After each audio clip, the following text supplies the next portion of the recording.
Funds की कमी, Punjab police की मुतादिद तरक्याती स्कीमें रवा साल भी मुकम्मल ना हो सकी। पंजाब पुलिस के मंसूबों की मजमूई लागत 69 अरब 99 करोड़ का तखमीना लगाया गया। मजीद इस पर बात करेंगे, हमारे साथ इरफान मलिक हैं। जी इरफान मलिक, आगाह कीजिएगा। जी बिल्कुल, आपको बताएं पंजाब हुकूमत की जानिब से जो गुज़िश्ता रोज़ असम्बली के अंदर बजट पेश किया गया था, इसमें पंजाब पुलिस का बजट जो है वो तरक्याती फ़ंड जो हैं वो भी मुख्तस किए गए थे। इसकी अगर डिटेल्स के बारे में बात की जाए तो ये फ़ंड जो हैं जिस कदर कम दिए गए हैं, इससे पंजाब पुलिस की जो मौजूदा स्कीम जो जारी हैं, जो गुज़िश्ता साल से जारी थी या उसके साथ साथ आइंदा माली साल में जो जारी रहेंगी, वो भी मुकम्मल नहीं हो पाएंगी। अगर बजट की तफसीलात अगर देखी जाएँ तो इसमें पंजाब पुलिस के जो मजमूई तरक्याती बजट था, जो तकरीबन 70 अरब रुपए था, उसके मुकाबले में सिर्फ 12 अरब 88 करोड़ रुपया जो है वो पुलिस को तरक्याती फ़ंड की मद में फ़राहम किया गया है। पंजाब पुलिस की ज़रूरियात की जो ज़रूरियात थी उसका सिर्फ 18.4% फ़ंड जो है वो पुलिस को फ़राहम किया गया। लाहौर में जो स्मार्ट सेफ सिटी मंसूबे के लिए जो 1 अरब 43 करोड़ रुपये की जो लागत थी, उसके मुकाबले में 93 करोड़ रुपये जो फ्राहम किए गए हैं और मजमूई लागत का ये 65.7% बनता है।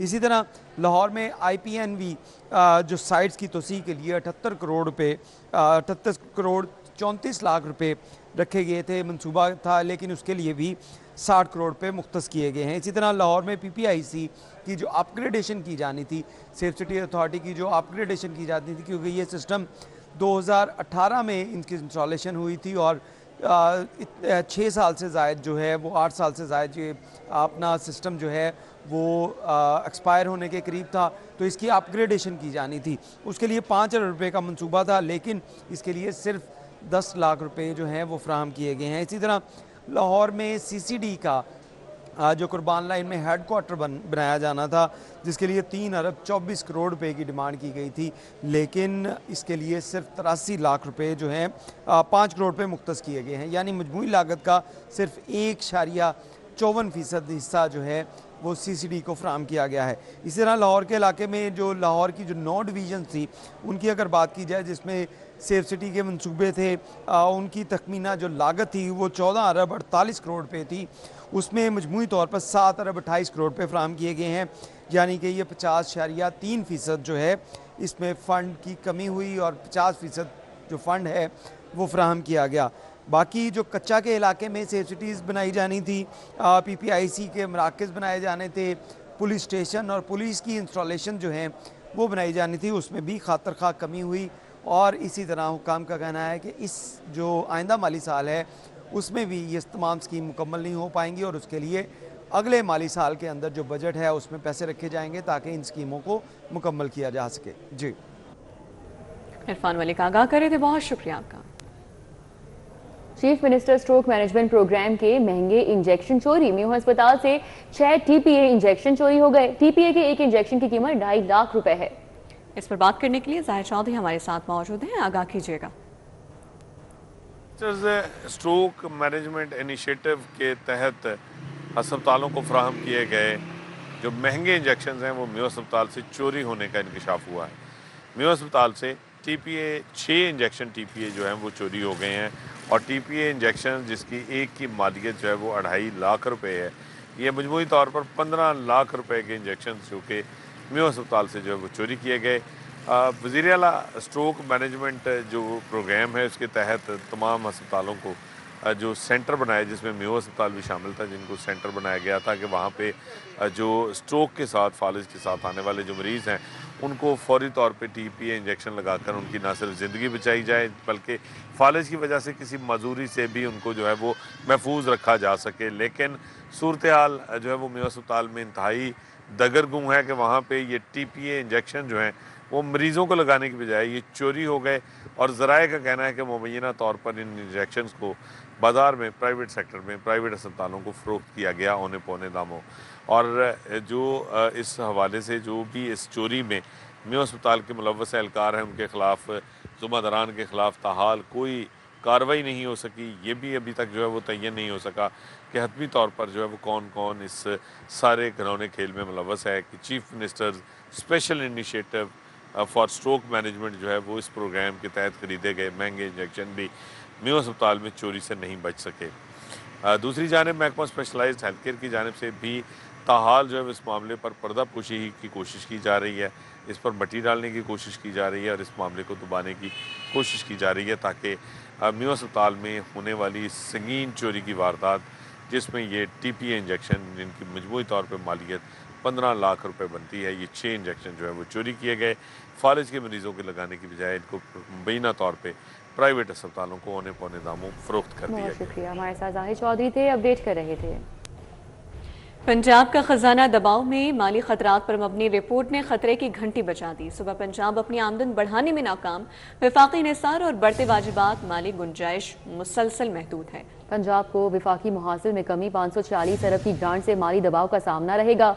इस रिपोर्ट के मुताबिक पंजाब का मौसर NFC हिस्सा 51.74 से कम होकर 45.25% रह गया है।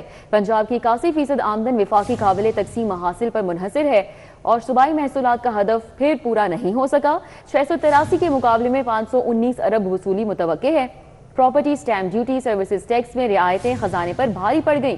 2025 के सैलाब पंजाब के लिए बड़ा मालियाती धचका, जबकि नुकसान सैकड़ों अरब रुपए तक पहुंच गए। सैलाब से ज़राई शोबे को 430 अरब, इंफ्रास्ट्रक्चर को 307 अरब रुपए का नुकसान हुआ। कुदरती आफात के लिए 36 अरब मुख्तस, मगर अखराजात बढ़कर 135 अरब रुपए से तजावुज कर गए। पेंशन अखराजात 452 रुपए अरब तक पहुंच गए और इस रिपोर्ट के मुताबिक पंजाब के पेंशन अखराजात 15 साल में सालाना औसतन 18% से जायद रफ्तार से बढ़े हैं। जनरल प्रोविडेंट फंड की वाजिबात 470 अरब रुपए तक पहुंच गए हैं। रिपोर्ट के मुताबिक ये बात सामने आई है।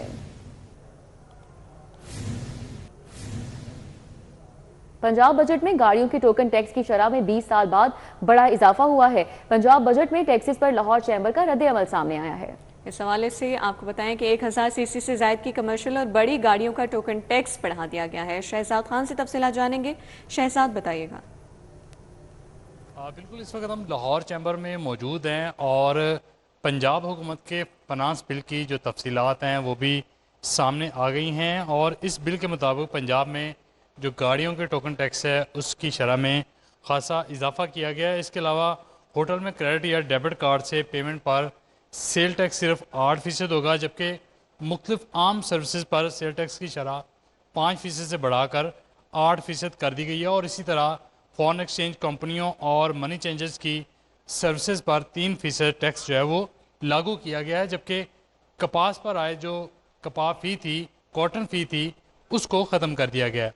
लाहौर चैम्बर के सदर फ़हीम रहमान सहगल और मोहम्मद अली मियाँ साहब हमारे साथ मौजूद हैं, उनसे हम इस हवाले से बात करते हैं और फाइनेंस बिल पर इनका रद्द-ए-अमल लेते हैं। सर बताइएगा, फाइनेंस बिल की तफसीलात के हवाले से आप क्या कहते हैं? बिस्मिल्लाहिर्रहमानिर्रहीम। ये बजट से पहले, फेडरल बजट से पहले जो प्रपोज था कि कुछ नए टैक्स लगने जा रहे हैं 400 अरब रुपए के, तो वो मेरे ख्याल में फेडरल ने मैंडेटरी किया था कि वो सुबह लगाएंगे। उसमें जो आपका प्रॉपर्टी टैक्स और इसका जो टोकन टैक्स और सर्विसेज पे टैक्स जो था वो, तो फिर मेरे ख्याल में जो पंजाब का बजट आया है वो क्लियरली शो कर रहा है कि वही टैक्सेस जो 400 अरब रुपए के थे वो सुबह अब कलेक्ट करेंगे, जिसमें ये टोकन टैक्स की जो बहुत ज़्यादा शरह है, मेरे ख्याल में इसको इन्होंने जितना ज़्यादा नहीं बढ़ाना चाहिए था। और एग्रीकल्चर सेक्टर में इन्होंने कॉटन पे जो फीस ख़त्म एबॉलिश कर दी है, वो एक अच्छा अमल है, क्योंकि इस वक्त हमारा ज़रूरत है, टेक्सटाइल हमारा सेक्टर मेजर सेक्टर है और इसकी एक्सपोर्ट के हवाले से और इसकी कॉटन की प्रोडक्शन के हवाले से और कॉटन की प्रोडक्शन की क्वालिटी के हवाले से जो इश्यूज़ हैं मेरे ख्याल में वो एड्रेस होंगे। इससे कॉटन के जो वो आपके फार्मर हैं उनको इनकरेजमेंट मिलेगी, तो ये सेक्टर ग्रो करने के चांस है। हम वैल्यू एडिशन की तरफ जाएंगे, तो इसके साथ साथ जो फार्मर्स को हम एक्सपेक्ट कर रहे थे को थोड़ी सी इलेक्ट्रिसिटी में सब्सिडी देनी चाहिए गवर्नमेंट का। हमारा जो एग्रीकल्चर सेक्टर है उसका GDP में 19 to 20% शेयर है, तो उसमें कोई बहुत ज़्यादा इंसेंटिव हमें पंजाब के बजट में नज़र नहीं आ रहा, तो मेरे ख्याल में इस चीज़ को भी एड्रेस करने की ज़रूरत थी। प्रेसिडेंट साहब ने किसान के हवाले से बड़ी खूबसूरत बात की कि अगर आप किसान को ज़िंदा रखेंगे तो इतने बड़े सूबे को, इतने बड़े मुल्क को, इतनी बड़ी आबादी को कैटर किया जा सकेगा। आप फाइनेंस बिल को किस तरह से देखते हैं? जी, मैं समझता हूँ इस बिल को बड़ा ही बैलेंस रखा गया है।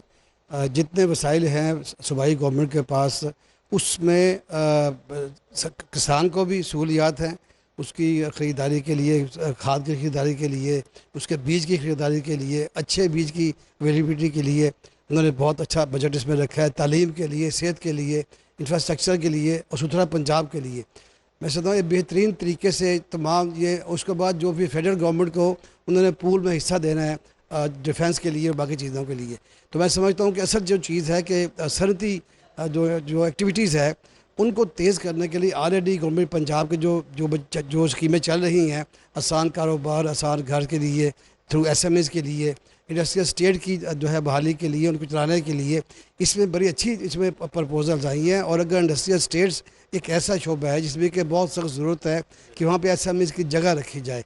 अभी हुकूमत जो कोशिश कर रही है कि पोल्यूशन और बाकी जो मास्टर प्लान के तहत लाहौर से जो इंडस्ट्री उसको बाहर निकाला जाए, मैं समझता हूँ इस बजट में इसके लिए ख़ास एलोकेशन रखी जाए, क्योंकि SMEs फैक्ट्री को लाहौर से बाहर लेके जाना इतना आसान नहीं है। और जो इंडस्ट्री सेहत बनी है उसमें ज़मीन की कीमत बहुत ज़्यादा है। वहाँ पे लीजिंग सिस्टम शुरू कर देना चाहिए, प्लग एंड प्ले शुरू कर देना चाहिए। ऑलरेडी बेहतरीन स्कीम चल रही है आसान कारोबार की, जिसमें कि आप समझ लें कि जो 50 लाख तक की हद के लोन की तमाम एप्लीकेशन थी वो ख़त्म हो गई हैं, अब 3 करोड़ तक की वहाँ पे मौजूद है। मैं समझता हूँ इसमें इंडस्ट्री की बहाली के लिए मज़ीद अभी काम करने की ज़रूरत है। बिल्कुल जी, लाहौर चैम्बर के सदर फ़हीम रहमान सहगल और साबिक सदर मोहम्मद अली मियाँ साहब ने इस फाइनेंस बिल के हवाले से कहा है कि मुश्किल हालात में एक मुतवाज़न बजट था, एक मुतवाज़न फाइनेंस बिल है, लेकिन इसके साथ साथ जो लाहौर की इंडस्ट्रीज़ की रिप्लेसमेंट के हवाले से बात की जा रही है, उसकी शिफ्टिंग के हवाले से बात की जा रही है, तो उसके लिए एक अच्छी स्ट्रेटजी और अच्छी प्लेसमेंट की ज़रूरत है। उसके लिए हुकूमत को मज़ीद फंड्स जो हैं वो एलोकेट करने चाहिए। भट्टा चौक के करीब मशकूक गाड़ी की चेकिंग, पुलिस वर्दी में मलबूस शख्स गिरफ्तार कर लिया गया। मुलजिम फैसल परवेज ने पुलिस मुलाजिम ना होने के बावजूद वर्दी पहनकर खुद को अहलकार जाहिर किया। रिकॉर्ड चेकिंग से इंकशाफ हुआ कि वर्दी में मलबूस शख्स महकमे पुलिस का हिस्सा नहीं। फैसल परवेज को गुज़िश्ता साल पुलिस यूनिफॉर्म में वीडियोस अपलोड करने पर डिसमिस किया गया था। बर्खास्त अहलकार दोबारा वर्दी पहनकर शाहराहों पर घूमता और सोशल मीडिया पर सरगर्म पाया गया। मुलजिम के टिकटॉक अकाउंट से पुलिस यूनिफॉर्म भी बनाई गई, मुतादिद वीडियोस बरामद की गई। मुलजिम के खिलाफ थाना जनूबी छावनी में धोखाधड़ी की दफा के तहत मुकदमा दर्ज किया गया। दोहरे कत्ल केस में मुलजिम 41 साल बाद हाईकोर्ट से बाइज्जत बरी। हाईकोर्ट ने उम्र कैद पाने वाले मुलजिम ताजदीन को बरी कर दिया। मजीद इस हवाले से बात करेंगे, हमारे साथ मलिक अशरफ हैं। मलिक अशरफ, आगाह कीजिएगा।